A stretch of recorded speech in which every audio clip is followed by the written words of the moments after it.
네, 안녕하세요. 주식은 역시 기리기리세 기리십니다. 안녕하세요, 기리분들. 자, 미국에서 좋은 소식이 날아왔고, 그리고 미국 선물도 나쁘지 않은 모습을 나타내는 이때, 우리나라 증시는 여전히 우리에게 실망감만 주고 있습니다. 오늘의 경제 소식 말해보도록 하겠습니다. 같이 공부하시죠. 렛츠 기릿! 첫 번째 소식입니다. 4년 반 만에 금리 인하가 드디어 되었습니다. 지난밤 FOMC에서 금리를 0.5%나 인하를 하는 결정이 나타났고요.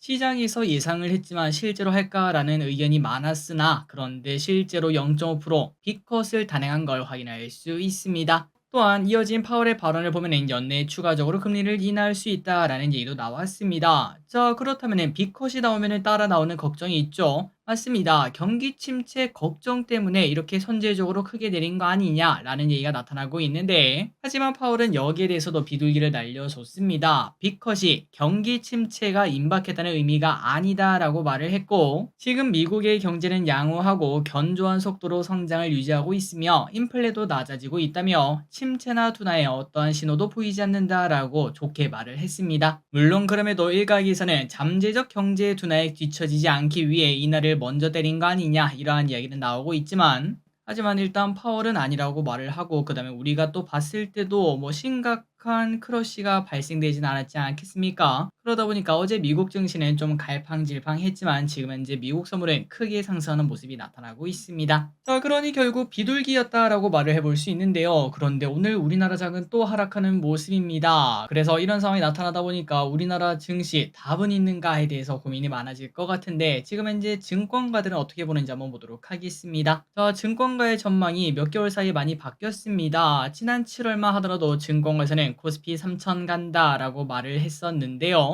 그런데 이제는 3천을 제시한 곳이 한 곳도 없다고 합니다. 지금부터 연말까지 코스피의 상단은 2,800에서 2,900, 하단은 2,400에서 2,500을 제시했고요. 평균값만 보자면 상단은 2,845, 하단은 2,430이라고 합니다. 물론 7월 달에 증권가의 그러한 뷰를 봤을 때는 이거 뭐 믿을 필요가 있나라는 생각이 좀 들지만, 그럼에도 증권가 뷰만 한번 보자면은 코스피가 한 2,500이 깨지면 강하게 매수를 해도 되겠다라는 생각이 들고요.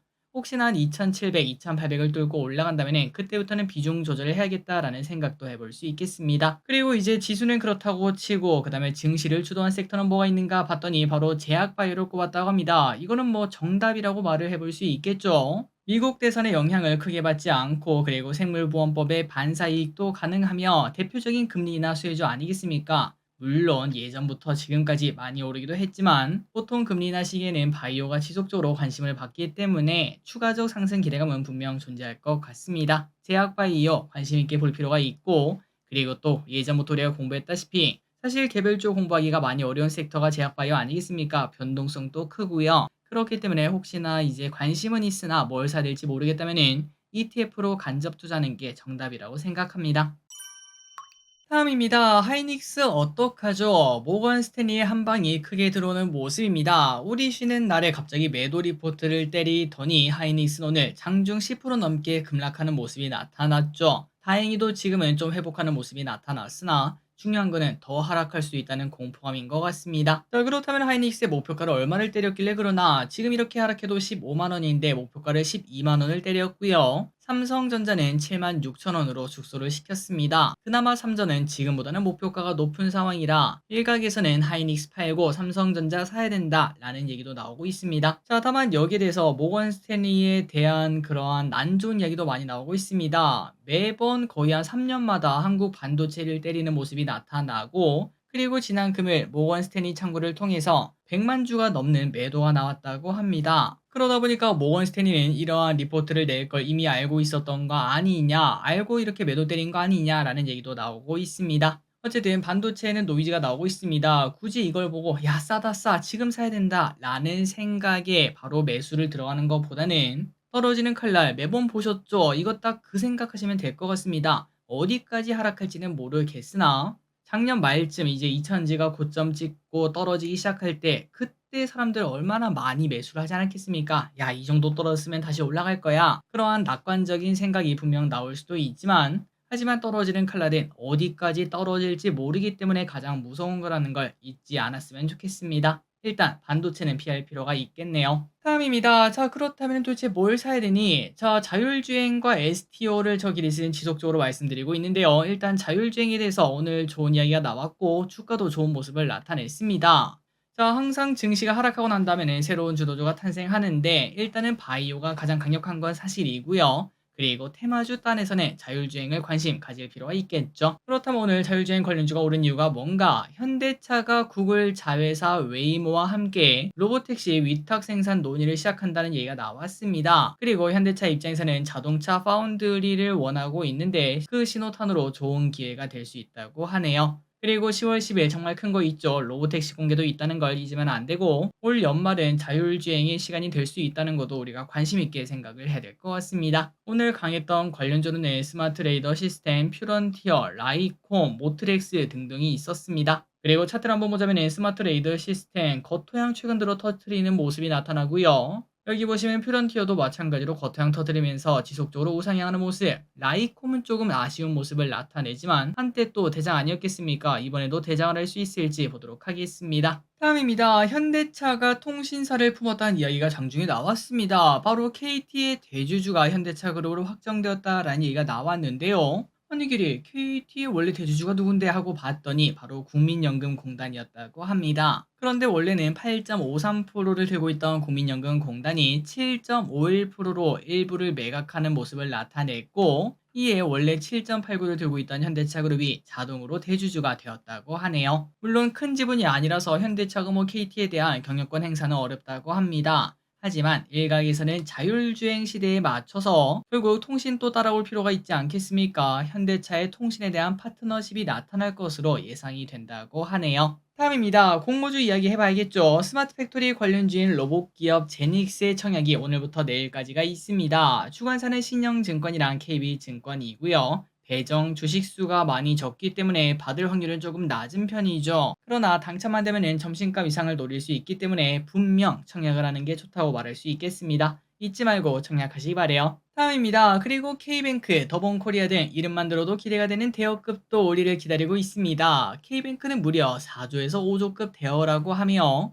올해 HD 현대마린솔루션보다 더 큰 최대여라고 합니다. 참고로 K뱅크는 실적이 좋다고 합니다. 역대 최대치를 찍었다고 하며 10월까지 상장하는 게 목표라고 하네요. 그리고 더본코리아도 백종원의 이름값이 너무나 높다 보니까 공모주에 대한 관심이 크게 늘어나지 않을까라는 생각도 해볼 수 있겠습니다. 참고로 시가총액은 4천억 수준이라고 합니다. 다음입니다. 금투세 결론이 아직까지 나타나지 않았죠. 그러다 보니까 힘든 건 우리뿐이라고 생각을 했는데 우리뿐만이 아니라고 합니다. 금융사도 시스템 구축 때문에 고민이 많다고 하네요. 자, 이미 금융사들은 시스템 구축을 진행을 하고 있긴 합니다. 그냥 금투세 시작하면 끝이 아니고 이제 증권사는 거기에 맞는 시스템을 만들어야 되기 때문에 몇 개월 이상이 소요가 된다고 하는데요. 그런데 이 비용이 생각보다 크다고 하네요. 무려 1,000억 원 이상을 투입한 것으로 계산이 된다고 하는데 그런데 중요한 건 이겁니다. 아직 추가적으로 구축을 해야 되는 이때 금투세에 대해서 좀 혼란이 나타나지 않겠습니까? 그러다 보니까 이거를 진짜 제대로 구축을 해야 될지 아니면 일단 멈출지에 대한 고민도 깊어지고 있다고 하네요. 자, 그렇다면 언제 결론이 나오는가? 아마도 오는 24일 민주당에서 금투세 토론을 한다고 하는데 이 전후로 결과가 나타나지 않을까라는 생각이 듭니다. 어떤 결과가 나타나든 일단 빨리 좀 결과가 나왔으면 좋겠네요. 다음입니다. 갈수록 영상이 짧아지는 게 각광을 받는 이때 드라마도 숏폼으로 서비스가 되고 있다고 합니다. 숏폼 드라마 플랫폼은 조금만 늘어져도 안 보는 MG를 타깃으로 만들어졌는데요. 시정 멜로, 복수 등 자극적인 주제와 1분 만에 상황이 반전되는 빠른 플롯, 그리고 한 편당 1분에서 2분짜리로 1분에서 2분이면 뭐 내용이 담기겠어 싶었지만 그런데 일단 화수가 좀 많긴 하네요. 전체 50화에서 150화 이 정도로 구성이 된다고 합니다. 그렇다면 어떤 식으로 볼 수 있는가 봤더니 웹툰이랑 비슷하네요. 약 10회에서 20회 정도를 무료로 볼 수 있고 그 이후로부터는 한 편당 뭐 500원, 1000원 이런 식으로 금액을 받는 숏폼 드라마가 요즘 유행이라고 합니다. 자, 그렇다면 이게 돈이 되는가? 돈이 된다고 하네요. 글로벌에서 13조 원 정도의 시장 규모를 가지고 있고 한국은 약 6,500억 정도 수준이라고 합니다. 특히 중국은 작년 대비 250%나 성장했고 앞으로도 꾸준히 성장하고 있어서 그래서 이런 걸 봤을 때 우리도 요즘 그 유튜브에서 너덜트라든지 뭐 다른 숏 홈 드라마 그런 거를 많이 보지 않겠습니까? 물론 이제 그러한 영상들은 한 8분에서 10분 그 정도의 길이를 가지고 있지만 갈수록 이게 짧아지는 그러한 형태가 나타날 것 같습니다. 다음입니다. 자, 너무 덥습니다. 지금 녹음하는 지금 또 이게 이렇게 더워도 되나 싶을 정도로 더운 날이 이어지고 있는데요. 하지만 이제 내일부터는 전국적으로 비가 내리기 시작하면서 폭염특보가 완화되고 다음 주가 되면은 30도가 넘는 날씨는 찾기가 어려울 수 있다고 합니다. 물론 중간중간에 또 더운 날이 있을 수 있겠지만 그런 날이 없이 빠르게 가을로 갔으면 좋겠습니다. 다음입니다. 많을 때는 하루에도 몇 건씩 스팸 문자가 들어오죠. 저에게도 많이 옵니다. 뭐 자기가 어디 왔는데 라인으로 연락달라 등등 뭐 그런 것들이 오는데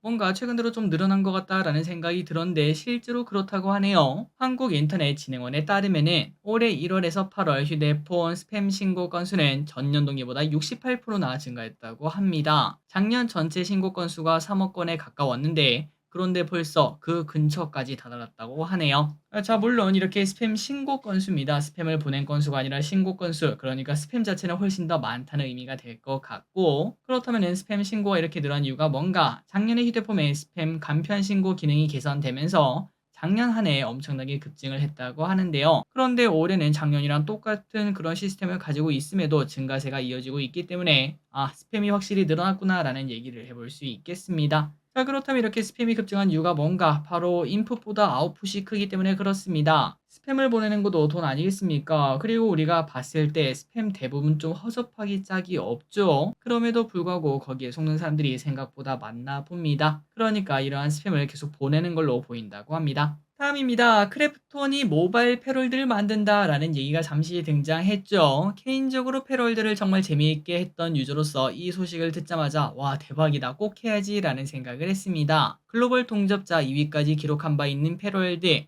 당연히 흥행은 보증되어 있는 게임 같은데요. 다만 바로 악재가 튀어나오긴 했습니다. 닌텐도에서 패럴드 제작사에게 특허권 소송을 제기를 했는데 이때까지는 아무 말 없다가 제작사가 IP를 확대하려고 하자 바로 방망이로 때려 패는 모습이죠. 자, 사실 패럴드랑 포켓몬이랑 좀 많이 비슷하긴 합니다. 다른 건 몰라도 몬스터볼이 너무나 특별한 특허다 보니까 제대로 모바일 버전이 출시가 될 수 있을지, 그리고 패럴드의 뭐 추가 업데이트는 가능할지 걱정이 조금 나온다고 합니다. 다음입니다. 파리시 채식의 날. 파리시 의회에서는 지구온난화 문제를 해결하기 위해서 채식의 날을 지정해 구내 식당에서 채식을 제공하고 있다고 합니다. 주 1회도 아니고 주 2회로 지정해서 그날은 100% 채식 메뉴만 제공을 한다고 하는데요. 그러다 보니까 노조 측에서 육류 메뉴를 돌려달라는 요구를 하고 있다고 합니다. 충격적이죠.